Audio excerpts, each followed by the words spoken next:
Hey everybody, this is Russ from Retro Game Core. Now this here is the Miyoo Mini. I've done several videos about it. It's one of my favorite handheld devices of the year. And one of my favorite things about it is that it's about the same size as a deck of playing cards. And what that means is that cases for playing cards also work with the device. This case here is the first one I tried and I liked it a lot, but it sold out pretty quickly, so it's hard to find now. And this one here is still available, and it was the second case I ever tried. And I did a whole video where I tested this one out and kind of showed its different features. And so I'll leave a link to that one in the description below. And it doesn't just come in red, you can get a blue model as you can see here, and I think there's also black and brown ones as well. And these were pretty good cases, but you know me, I'm always on the hunt for new and better things. And so this one just came in the mail, and so we're going to do a video about this. This is from an Etsy shop called Death Rattler, and as you can see here, it is a handmade leather playing card case. And first thing you're probably going to notice is the price. This thing is almost $40. That's about 2/3 the price of the Miyoo Mini itself.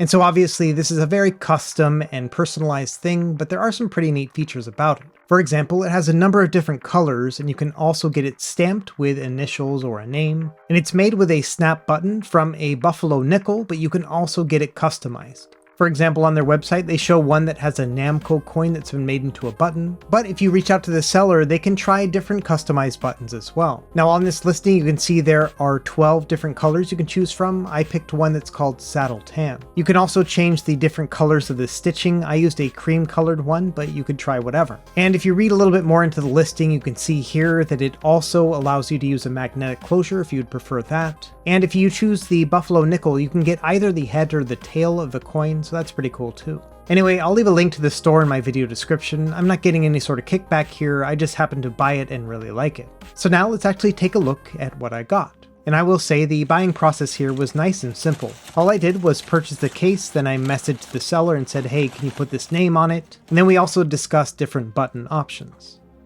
And so, grand reveal. Yeah, it says Retro Game Core. How cool is that? I love that it has the name stamped like this. I was a Cub Scout way back in the day, and we did this with different leather belts. So it's kind of cool to have that little throwback. But yeah, overall, this is a nice feeling case. And if you look at the front here, instead of a traditional buffalo nickel coin, he used a Sega City arcade coin. And this was done as a special request. I just messaged and said, hey, if you have any arcade coins, I'd love to do that. Now, one thing to note is that this is made with real cow leather. So if you don't want to use any animal products, I recommend choosing the other two cases that I've showed before. Both of these two models are made with synthetic leather and not made out of animal product. But yeah, overall, I'm happy with the color that I picked. It's a saddle tan color, as you can see here, and the quality on this is very high. Just look at the stitching along the sides. As you can see, it's really nice. Now let's try adding a Miyoo Mini and see how it fits.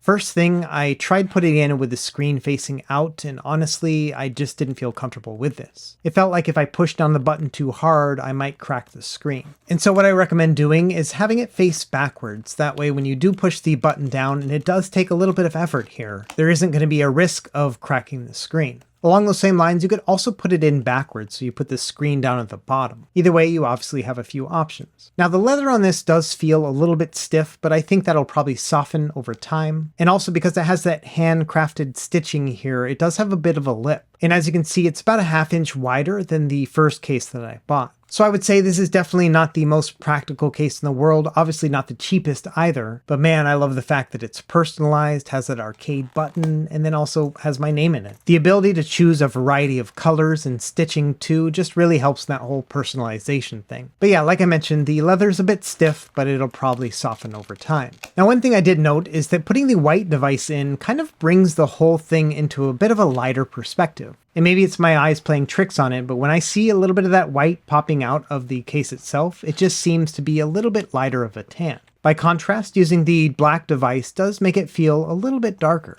And so my only recommendation here is that when you choose a color, kind of think about how that's going to look with the color of the Miyoo Mini that you'll be using with the case. It's a very subtle thing, but it might be something that's important, especially if you're spending this much money on a case for your device. Now, while we're here, let's go ahead and boot it up and see what game I've been playing recently. As I've mentioned in other videos, I started with Chrono Trigger, and then I actually moved over to Final Fantasy VI for a bit, but now I've actually moved over to Golden Sun on the Game Boy Advance. The idea of playing a role-playing game on this little device has been really compelling for me, but unfortunately I just haven't found the time to keep up with one. So who knows, the next time I start this thing up, you might see a different role-playing game. Either way, I'm pretty happy with this purchase. It was a little expensive at $39, but all the same, this is going to last a long time. So let me know what you think in the comments below. What color combination would you use if you were going to get one? And as always, thank you for watching. Be sure to like and subscribe if you found this helpful, and we will see you next time.